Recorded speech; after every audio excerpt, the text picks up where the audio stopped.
这是一根神奇的鞭子，鞭长3尺6寸5分，有21节，每一节有4道符印，共84道符印，出自神话小说《封神演义》中的至宝。此鞭诞生于封神岭，此地是上古神仙陨落的地方，就连刑天的一道法神都关押在这里。500年前，元始天尊将它取出，赐予姜子牙，让他用来管理封神。此鞭威力极大，一鞭下去翻江倒海。它还能变成金剪，用来防御。姜子牙平常将它变成鱼竿，带在身边，遇敌的时候才会拿出。电影一开始，如意村百姓焚林而田，涸泽而渔。上界派河妖下凡惩戒，一名村民在此捕鱼的时候，河妖现出真身，把他给吃了。姜子牙出现阻拦了河妖，河妖将神枪刺向了他，姜子牙用鱼竿挡住，河妖变成人身和他打了起来。姜子牙也将鱼竿变成了打神鞭，二人在空中就这样打了起来，将这水妖直接打入了河中。河妖落入水中，却是没了动静，突然冲天而起，将小船刺破。姜子牙赶紧将小女孩救下来，接着朝河妖打了一鞭。真是神仙打架，凡人遭殃。河水将村庄的房屋给冲塌了。姜子牙这边也认真了，把河妖困在了一个山洞内，用打神鞭将河妖封印了起来。但这可破坏了天庭的计划。元始天尊大怒，将姜子牙关在诛仙台，受天雷15日，神鞭收回，鞭罚人间。天上1日，地上1年。15年后，如意村的小凤上山采药时，发现了从天而降的姜子牙，便将他带回了村中。他有个名叫石头的青梅竹马，就在他来找小凤的时候，撞见他的床上躺着一个男人。石头当然是扛不住这个打击，趁着小凤出去放假的时候，石头3人趁机进入了屋内。他把姜子牙给拍醒，要教训他一顿。小凤这边正在给姜子牙熬药，这3婶是过来给小凤催婚的。石头上来就爽快宣示了主权。姜子牙这当然是输人不输阵，姜子牙如今没了法力，已经根本打不过他们，被揍了一顿。姜子牙本是如意村的保护神，但村民焚林而田，涸泽而渔，元始天尊才会派河妖惩罚他们。但是姜子牙不知其中内情，误以为河妖私自残害百姓，和河妖斗法将村民误伤，才会被元始天尊给贬罚人间。可是对村民的惩罚还要继续，村旁的河流中还有一只河妖。姜子牙这边清醒过来之后，发现小凤正在拜他的牌坊。原来小凤就是姜子牙15年前河中救下的小女孩，她早将姜子牙当成了恩公。村民这边把姜子牙当成了妖怪，说河妖就是姜子牙给引来的，叫嚣着非要将他给喂鱼。姜子牙当然也来了脾气，然后就被村民抬着出来喂鱼了。姜子牙被扔进河里之后，河妖果然又再一次出现，然后河面上就没了踪迹。姜子牙骑在河妖头上要降服他，河妖大怒，将他给甩了出去，然后张开嘴将村民吸了过去。村民赶紧组队快跑，此时小女孩却摔倒在地上。这老太婆自己跑得倒挺快，小凤要出去救这个小女孩，小女孩就要被吸走的时候，小凤也已经就要赶到这里。小凤就要被吸进去的时候，姜子牙赶紧来拉住了他们。石头用弹弓将河妖给赶走了。村民这回知道谢谢恩公了，小凤上前给姜子牙个夸奖。这时土地公出现，拿着喇叭要告诉大家，村民把他当成了妖怪给揍了。姜子牙认出了这是土地公，告诉村民打错了，这是土地公。这个河妖是河神的亲信麒麟鲲，他吃人就是为了吸收血肉，其实是给他的主人觅食而已。如果之前那个河神被救出来，一旦要是出现，后果不堪设想。要想打败河妖，需要一个人将那神器打神鞭给拿回来。姜子牙听到这句话离开了，土地公赶紧追了上去。姜子牙说神鞭被元始天尊收走，土地说打神鞭没有被收回，只是回到了他的原点，而原点就是在那封神岭，它是古神陨落的地方。姜子牙却不想去，小凤偷听到他们说话，知道了自己救的这个人就是当年的恩公姜子牙。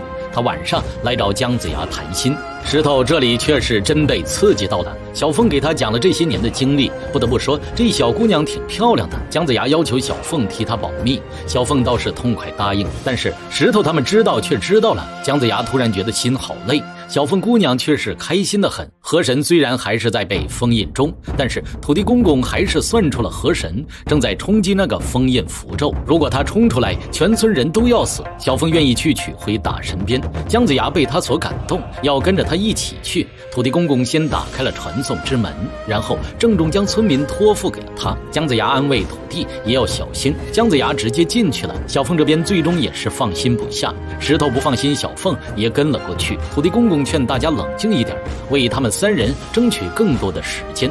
三人这边到达了封神岭之后，这里是一片荒漠又暗无天日，小凤他们在其中慢慢的探索。此时却突然传来几声巨响，然后就有一巨斧映入眼中，这个巨人竟是上古魔神刑天。刑天发现他们朝他们砍过去，三人赶紧撒丫子赶快跑。刑天在后面不紧不慢的追，只是他这一步顶他们3步，三个人也只能玩命的跑。这逃命逃的那叫一个刺激呀，就是感觉这个刑天挺沉稳的。姜子牙设下隐身阵逃过了一击，但是他们三人只能待着不动，另一边的环境和这里不一样，刑天很可能有限制活动范围。他们商量好数完1、2、3就跑，但姜子牙还是被砍了一斧，但是刑天却是朝他们走过来。封印河神的符咒经不起撞击，土地公提议把河妖引过来，然后村民就合力将他给捉住。姜子牙这边却重伤昏迷不醒，小凤当然也是着急万分呐。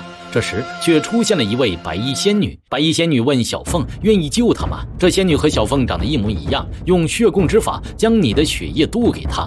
石头这边却是不肯相信仙女，小凤没有犹豫答应了，然后血液就这样渡给了姜子牙。仙女嘱咐不要告诉他这件事，村民这边还在焦急的等待中。村中的小黑却是非常的英勇，拿起棍子在河边大骂麒麟坤，麒麟坤竟然真的被骂了出来，把这小黑都要给吓傻了。村民赶紧让他跑过去，就在麒麟坤要吃掉了小黑时，千钧一发之际，渔网将这麒麟坤给网住了。小黑可是被这河神吓得不轻，村民轮番持械上前打着河妖。姜子牙醒来后，不仅伤势恢复，失去的法力同样也变回来了。石头却差点把事情露了馅儿。三人来到这传说中的封神岭的核心地点，名字叫做荒冰冢。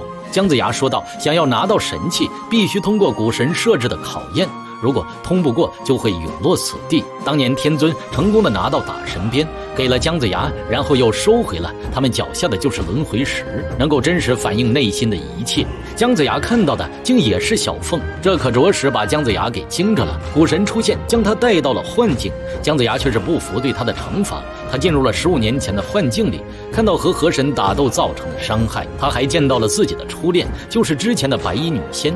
初恋却是了却心愿离去了。小凤此时却将他给唤醒了。姜子牙醒后放下了所有执念，然后他就又看到了打神鞭。古神却说，你要拿打神鞭，就要放弃全村人的生命，你不拿就可以做回神仙，但是不可以帮那些村民。村子这边，河神还是冲破了封印他15年的禁锢符咒，河妖也感受到了瞬间发威，村民被吹落的四零八落的。河神已化身钮钴禄河神归来，土地却趴地上哈哈大笑起来。河神这已经胜券在握的样子，土地公公已经把生死置之度外。危机时刻，姜子牙将河神打退，看到姜子牙回来都激动万分，但是土地却没有看到打神鞭。原来姜子牙这2个选择都没选，就是要誓死保护这些村民。河神对他说，你忘了这些村民是怎么对待你的，他们只是在利用你，今天我们就把账一起了结了。河神说完就朝着他打了上去，没有打神鞭的姜子牙不敌，他根本就不是这河神的对手。就在河神要杀了他时，小凤直接挡在了河神的面前，他决意用瘦弱的身躯保护他。河神用法术将他打成了重伤，紧接着又被河神给甩一边去，接着又拿起枪刺向了姜子牙。小凤赶紧替他挡下了这一击。这三婶是个好三婶，是真疼他。河神这时还没忘了收回武器，小凤此刻躺在姜子牙的怀里，表达了自己对他很深的爱意。死去的小凤对他做出了告别，姜子牙抱着他哭得很是伤心。此时打神鞭突然赶到他身边，姜子牙拿起这打神鞭，接着一鞭就直接抽向了河神，然后二人就到了古战场继续。河神向他发射出连环冰刺，却被姜子牙灵活走位躲过了。河神接着又化身机关枪模式，姜子牙用打神鞭给挡了下来，但是他却被冰封了起来。姜子牙用出全身将冰给破了，河神懵了，不敢相信这是真的。姜子牙趁机挥动鞭子打向他，就在要杀掉这河神的时候，姜子牙却是忽然就停手了。姜子牙说：“我们都错了，先把人做好了，再做神仙。”这时，元始天尊又再次刚好出现，告诉姜子牙，他已通过了考验，并且派给了他一个新的任务，就是救百姓于水火，讨伐纣王，完成封神大业。他愿意用自己的50年时间来换取如意村村民的重生。河神和天尊回到了圣虚殿，有后台的妖怪就是不一样，伤了那么多人都没事儿。新封神姜子牙是一部网剧，剧情和演技都只能说一般。陈浩民也是童年男神呢，还有许多的经典影视作品，但是近几年并不怎么挑剧本，这部电影制作和情节也一般。不过这个编剧不按套路出牌，也没有尊重这神话故事原型。毕竟我们所熟知的姜子牙跟这个电影里面的相去甚远，竟然还给姜子牙安排了感情戏，离谱离的太多，只能当新的看了。远古神话人物的刑天是没头的，但这部电影中却是有头的，造型弄得跟奥特曼里的怪兽似的。好了，今天兵器介绍就到这里了，欢迎大家留言讨论，我们下期不见不散。